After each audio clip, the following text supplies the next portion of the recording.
அவர் உங்களை விசாரிக்கிறவர் ஆனபடியால் உங்கள் கவலைகளை எல்லாம் அவர் மேல் வைத்து விடுங்கள்.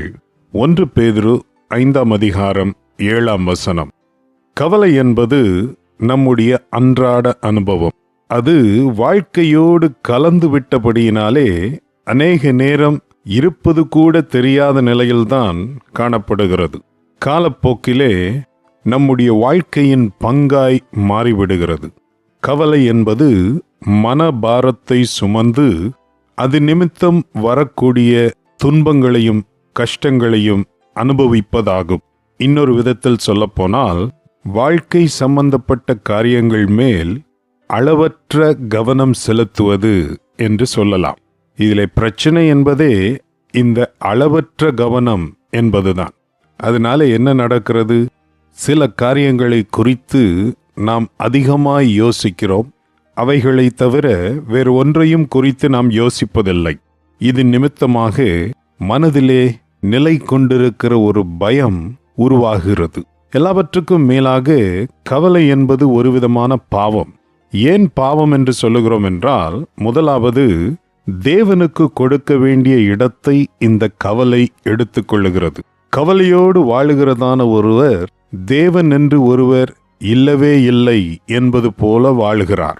ஏன் அப்படி சொல்லுகிறோம் என்றால், எல்லா பிரச்சனைகளையும் தானே தீர்த்து கொள்ள வேண்டும் என்று நினைத்து கொள்ளுகிறது தேவனுக்கு இடம் கொடுக்காமல் நம்மை தடுத்து விடுகிறது.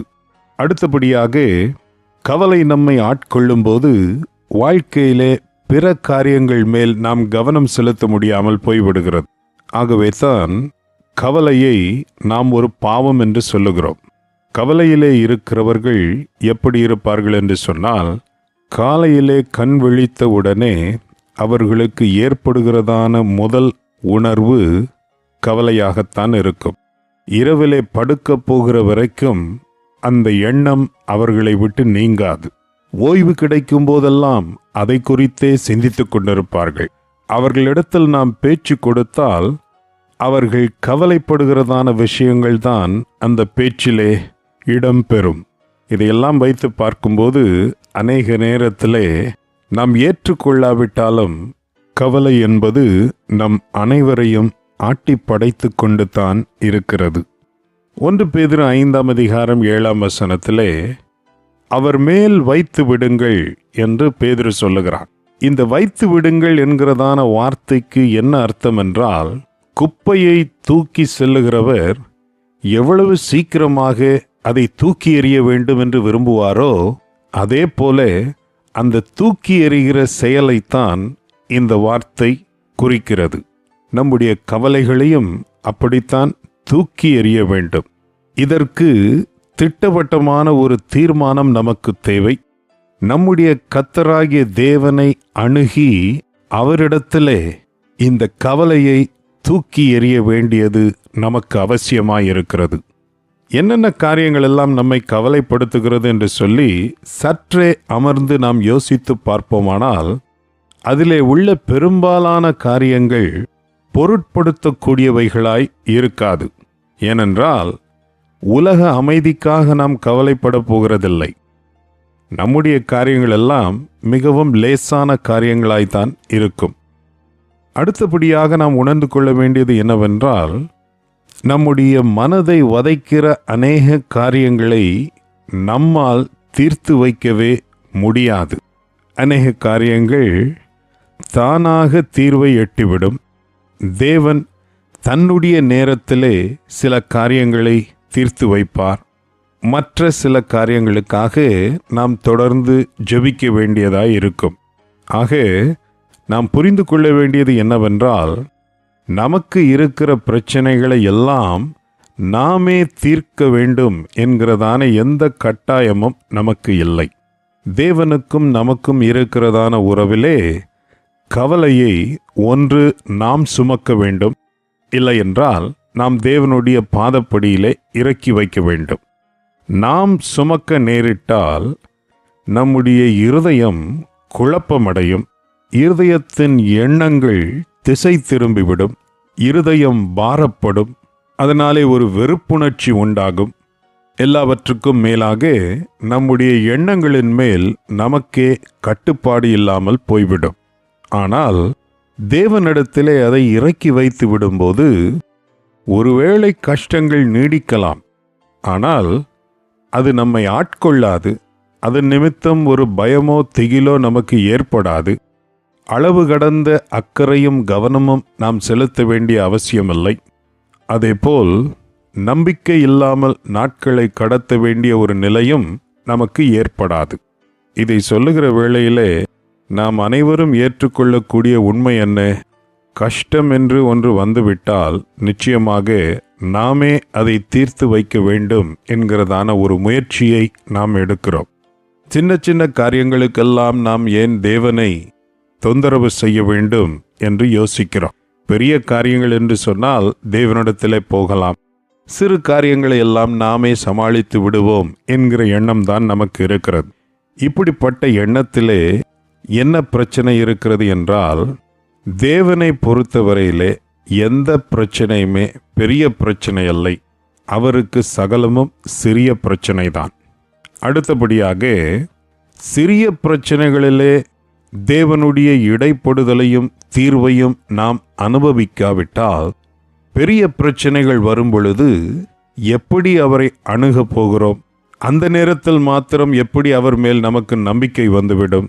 ஆகவே தான் நாம் இந்த காரியத்திலே கவனமாய் இருக்க வேண்டும்.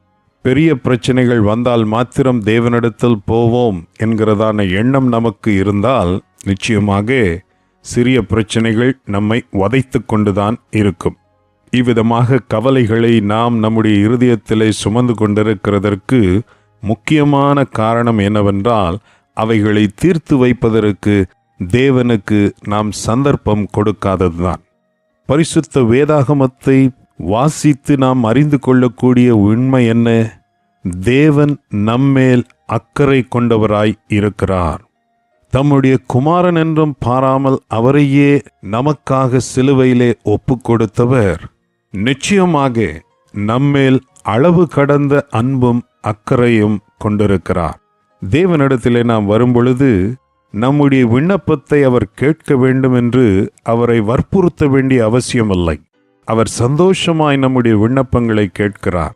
நம்மேல் அவர் அதிக அக்கறை காட்ட வேண்டும் என்று சொல்லி நாம் முயற்சி செய்ய வேண்டிய அவசியமில்லை. ஏனென்றால் நாம் அவரை அணுகும் போதே அவர் நம்மேல் அதிக அக்கறை கொண்டவர் என்கிற நம்பிக்கையோடு தான் அதை செய்கிறோம். ஆக நாளைய தினத்தை குறித்து நம்பிக்கை உள்ளவர்களாய் நாம் இருக்க வேண்டும். நமக்கு பிரகாசமான எதிர்காலம் உண்டு.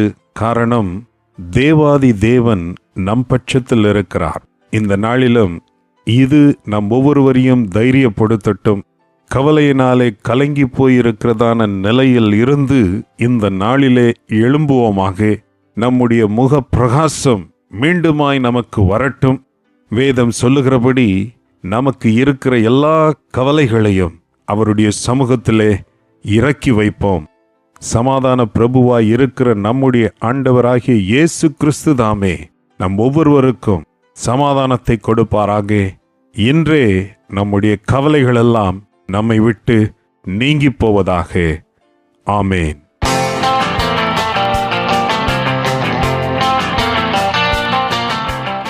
எங்களை நேசிக்கிற நல்ல ஆண்டவரே, நாங்கள் கவலைப்படக்கூடாது என்பதிலே நீர் எவ்வளவு கவனமாயிருக்கிறீர். எங்களுடைய பாரங்கள் எல்லாவற்றையும் உம்முடைய சமூகத்தில் இறக்கி வைக்கும்படியாக நீர் எங்களுக்கு அழைப்பு கொடுக்கிறீரப்பா. ஆனாலும் இதை உணராத விதத்திலே அநேக நேரங்களிலே எங்களுடைய இருதயத்திலே பாரங்களை சுமத்தி அதன் நிமித்தமாக தவித்து கொண்டிருக்கிறோமே. கர்த்தர் கிருபையாய் இறங்குவீராக. இந்த நாளிலும் அவ்விதமாய் பலதரப்பட்ட காரியங்களினாலே கவலையிலே இருக்கிற உம்முடைய பிள்ளைகளை கண்ணோக்கி பார்ப்பீராக. நீர் கூட இருக்கிறீர் என்கிறதான எண்ணம் இந்த நேரத்தில் அவர்களுடைய இருதயத்தை ஆட்கொள்ளட்டும். அது மாத்திரமல்லாமல் உம்முடைய அன்பு அளவற்றதாய் இருக்கிறது என்பதை அவர்கள் உணரட்டும் அப்பா. எதிர்காலத்தை குறித்து எங்களுக்கு ஒரு நம்பிக்கை இருக்கிறது என்று சொன்னால் அது உம்மால் மாத்திரமே. இதை நாங்கள் நம்ப, எங்களுடைய அன்றாட வாழ்க்கையில கடைபிடிக்க எங்களுக்கு உதவி செய்வீராக. கவலையிலே இருக்கிற ஒவ்வொருவரும் உம்முடைய சமூகத்தில் வந்து தங்களுடைய பாரங்கள் எல்லாவற்றையும் உம்மிடத்தில் இறக்கி வைக்க இந்த நாளிலே நீர் உதவி செய்வீராக. அப்படி செய்ய போகிறதற்காக நன்றி செலுத்துகிறோம். ஒவ்வொருடைய இருதயத்திலும் மாற்றம் வரட்டும், சந்தோஷம் வரட்டும், விடுதலை வரட்டும். எல்லாவற்றுக்கும் மேலாக உம்முடைய சமாதானம் அவருடைய இருதயத்தை நிரப்பட்டும் அப்பா. கர்த்தர் அதை செய்ய போகிறதற்காக நன்றி. ஆசீர்வதித்து ஒப்பு கொடுத்து ஜெபிக்கிறோம் இயேசுவின் நாமத்தில் பிதாவே. ஆமேன், ஆமேன்.